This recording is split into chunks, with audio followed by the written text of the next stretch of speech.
What's up, everybody? This is Cam, aka the Honky Tonk Hair Machine for the Rugged Revival. Who am I with today? My name is Michael. I go by King Strang on stage, and I play in a band called Bridge City Centers too. So, what's up? All right, man. Thanks for joining me. I appreciate you. Yeah, glad to be here.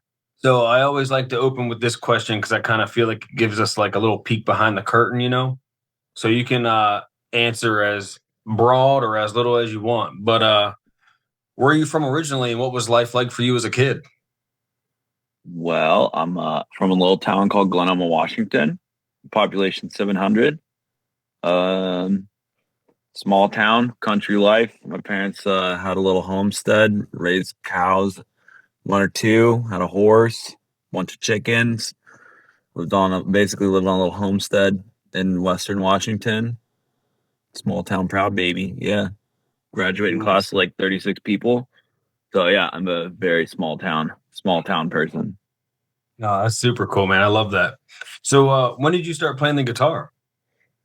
My uncle bought me a guitar when I was like 12 years old, probably. I was playing piano up until then.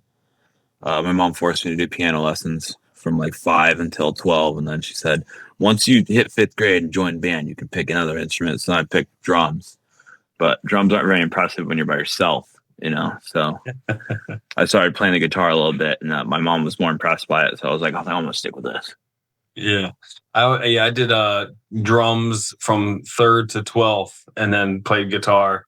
And I always wanted to do drumline because I live across the street from a high school and I just love the way drumline sounds. I think that's so cool. Where are you at? I sit just outside of DC. Oh, okay, cool. Yeah. I'm in Portland, Oregon right now. Home sweet home.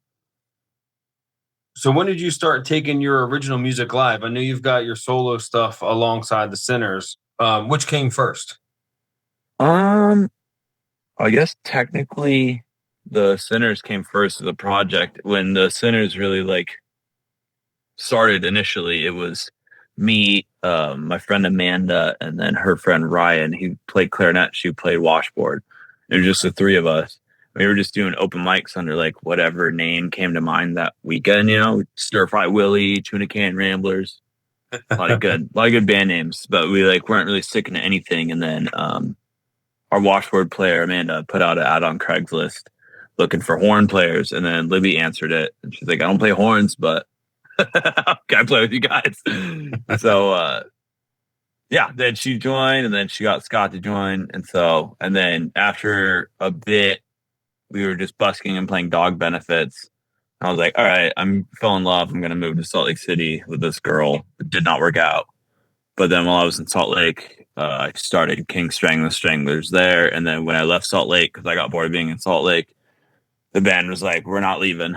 We got stuff going on here. So that's when I took King Strang solo. So it's all been kind of side by side. What year is that? Is that like 2007? What year was that? Oh God, no, not that old. So we started playing. I met Libby in like 2015. Started playing as the Sinners in 2015, 2016-ish. We recorded our first EP in 2016, right before I moved to Utah. Started King Strang and the Stranglers shortly after that, after moving to Utah, and then I left Utah in 2018 and started King Strang as a solo project. Oh, okay, yeah. Cool. That's when I started like recording. There is a live album of King Strang and the Stranglers somewhere that was recorded before the solo album. I think I put it out afterwards. But yeah. So when I was getting into your stuff, a handful of years ago, I think I was just kind of finding everything all at the same time, so I didn't really know what the linear timeline there was. Yeah, it's a lot of hopping around. Yeah. So I've seen you guys as the Sinners a couple times. I have not caught your solo act, but you're a busy guy with both projects. So you're playing guitar and you're singing. What are some of the biggest challenges you face when you're trying to make sure your guitar playing's on point, your singing, and your live show is doing what you want it to do? Well, it took a while. I do the suitcase thing solo with the like tambourine and the suitcase kick drum, and that took a while to get practice. I could still only do like one beat, boom chick, boom chick, boom chick. Yeah, yeah, that's pretty wild. it definitely took a while to get the singing and playing down. Like none of this happened overnight. So, but as far as like by the time I feel like by the time I got it down, it'd been many, many years, and I wasn't paying attention yet or taking it even seriously yet. So like, I don't know. Now it's all pretty second nature. Muscle memory. Yeah, like just hours and hours and years and years and so many years. Yeah, So many years, yeah. so many years of being really bad. So, like musically, who would you say are some of your biggest kind of like bluegrass, country slash non-country and bluegrass artists? Who would you say your biggest influences would be? I read this question. I did skim the questions a little bit earlier. I tried to make sure I didn't rehearse anything, but this one I was like, man, country, I feel like I'm not really much of a country guy, but I am real big in Bob Wills and his Texas Playboys, the Okay, Western cool. Swing. And then Jimmy Rogers is Yep, huge. yep. I And see that. the reason I know about those two is because of Pokey LaFarge, who's also a huge influence. Yeah, Mostly that's his, cool. older stuff. Once he went into that 60s thing, I kind of stopped listening to him. But now I'm starting to do more stuff like that, I think, too. So we're all kind of on the same path. And then outside of like strictly country influences, a lot of my peers really like everybody on Flail Records. I mean, like in Bridge City Sinners, there's Lightnin Luke and Clyde McGee and the Milltailers. And so I used to play in Town Street Corner Thieves. Like, Yes Ma'am's a huge influence. Tuba Skinny. Like, I didn't get here by myself, I guess what I'm trying to say is there's a bunch of people around me all doing the same thing. And like, I like to think that we all influence each other, even though it's probably more they influence me. But Yeah, that makes sense, man. Like, you guys were actually the first kind of like group of bands that I saw folks that kind of had like they came from punk and crust punk into kind of like a folky bluegrass vibe. Like I grew up in the DC punk scene and it was always like DC hardcore and a lot of the metal that came through. And then yeah, I think it was about 20 2018, 19 when I got that first Sinners EP and I was like I saw a picture of you guys like, oh man, this is like these are like punk rock guys playing banjos and washboards. Like yeah, this is freaking cool. when And I'm with, I worked with the Tejon Street Corner Thieves with the Native Howl over the summer, and those guys are so cool. nice. Yeah, that's that was a good show, man. I like that a lot. So you're a man of style. I really like your look quite a bit. And you put together some pretty solid outfits. What's your favorite like go-to on stage attire? It's funny. I would look to this question too, and I was like, on stage attire. I don't like dress differently on stage than I do anywhere else. Like Yeah. I'm wearing the hoodie and I got the sweats on because my son had swim lessons today, so I was doing my Nice. athletic activities. But it's only just like band tee and suspenders and pants. I don't know, black skinny jeans. It's kind of always the same thing.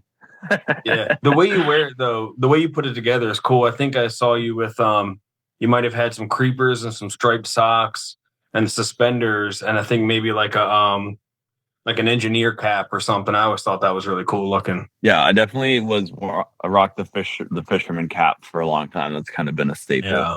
That's a mandatory. It's cold, it's winter, so I'm wearing the beanie. I'm not all good looks all the time, but yeah, the striped socks are cool. I was trying to look like a pirate for a long time, so I was like cutting my pants really short so they look like breeches and Yeah, it makes sense. tried to grow a little Works. rat tail in the back like Treasure Planet. I was going for that colonial look, but it just turned into a puffball because my hair's too curly. So Yeah. Yeah, and you do some cool stuff with your hair too. I've seen you with like the almost like a crust punk, street punk thing with like the two tone on the sides and the black oh and the yeah, I got it blonde. now. I got the Oh yeah, there you blonde. go. Excellent. Well, I'm slicking it back now. I'm embracing my hairline, which is receding. Oh man. I can show you a hairline. That's a There you go. Yeah, you just gotta tattoo it back in. That's all. That's all we're yeah, doing. exactly. I got some cobwebs in the corners, but I need to start filling it in more because it's creeping back. We gotta tattoo it back forward. Yeah, there you go. That's the way to do it, man. So, which actually leads me to my next question. So, when did you start getting tattooed, and what's your least favorite and most favorite tattoo currently? Oh, well, I started getting tattooed when I was 18. My buddy Tony Ritter, check him out. He's good. He's really good now, but he hit me. He did me in his garage Yeah, in the good nice. old days, the way it's supposed to be done. That's right. That's when it started, I guess. Most favorite. I mean the best one is this clown that my buddy Brian Van Zant did, which Yeah, is that's really very you cool. can't really see now because it's so detailed. But then my other favorites are I got a buddy Al in Harrisburg, Mechanicsburg, Pennsylvania. And he did my most recent one is this vacuum cleaner that says "Suck It." That's great. Al the Tattooer. Look him up on Instagram. Yeah, And that's least awesome. favorites. I don't have a lot of least favorites because even the bad ones are good stories. This is true. Yeah, man. Oh, actually, no, I do have a least favorite. I have a peace sign on my foot that I also got when I was like 18. And well, I don't really align with hippies anymore. So Yeah. my least Yeah. favorite is the peace sign on my foot.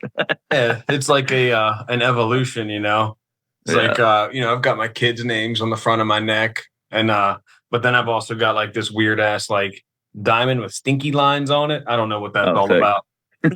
So it's like Yeah. you get the good and the bad, Al, who did the vacuum cleaner, the first tattoo I got from him is a used roll of toothpaste. Oh, nice. I'm like, that means a lot to me, because I forget to brush my teeth all the time. So Yeah. I need to get a used roll of toothpaste. Maybe I'll remember to brush my teeth. You got to keep one like clipped on your key carabiner. You can always have it like punch a hole in it. You can always have it with you. Yeah, put it in my back pocket so I can brush my ass and my teeth with the same thing. Yeah, it's done and done, right? Technically, it's all connected anyway. That's right. We're all just big donuts. It's pretty much right. So like I said, I like to keep this kind of short and sweet. Oh, but I do want to tell you, my speaking of clowns, my barbershop has a bathroom that is just clown decor. Nice. I'm gonna have to send you a video. Like every time somebody goes in there, like this is kind of crazy. Like, you ever been to the Clown Motel in Tonopah? No, that sounds amazing. It's like halfway. Well, not halfway. I think it's a little closer to Vegas, but it's on the drive from Reno to Vegas. Okay. There's a clown motel. You'd think it'd be creepier. I feel like the lobby is the creepiest part. Like there's the most clowns in there, but every room is clowny. But it's like kind of nice. I don't know. I figured it'd be worse, but it's not. It's not worse. I've never stayed there. It's like $130 a night. Staying middle of nowhere, Nevada. We stayed at Charlie Chaplin's, I guess his original house in Santa Barbara one time. And cool. yeah, you would think it'd be all decked out with his stuff, but the only thing they had was a life-size Charlie Chaplin statue at the bottom of this hallway. So you come around the corner, go down these steps, and you're nose to nose with Charlie Chaplin, and it's like black and white. And you're like, what? It's black and white. Yeah, it's super creepy. It's not a cardboard cutout. He's like an actual statue, but it's black and white. Yeah, it's so weird. It's the weirdest thing I've ever heard in my life. Yeah, and you bump into it, you're like, oh, there's Charlie Chaplin. Nice. But yeah, man, like to keep it short and sweet. So, do you have anything you want to promote and coming up with either yourself or with the Sinners? Anything you're allowed to talk about?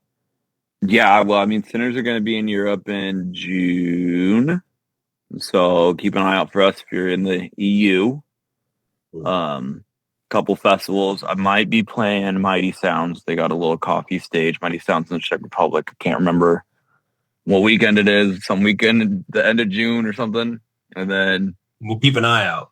Yeah, and then I might have some East Coast dates coming up here in August, September. Yeah, so keep an eye out. Can't say anything yet, but keep an eye out. Absolutely, man. Well, if there's any way I can help you with those East Coast dates or DC gigs, you let me know. And definitely look forward to it. Where can we find you on the socials? Everything is at King Strang Music. Pretty easy. Strange without the E rhymes with fang. King Strang. All right, cool. So I've been pronouncing that properly. That's good. Yeah. Well, all right, man. I know you're a busy guy. I'm going to let you go, and I really do appreciate you carving out some time for me. Yeah, of course. I'm going to go get to cleaning because the house is dirty and it's not going to clean itself. I know all about that. All right, brother. We'll talk later. Hey, I appreciate you, man.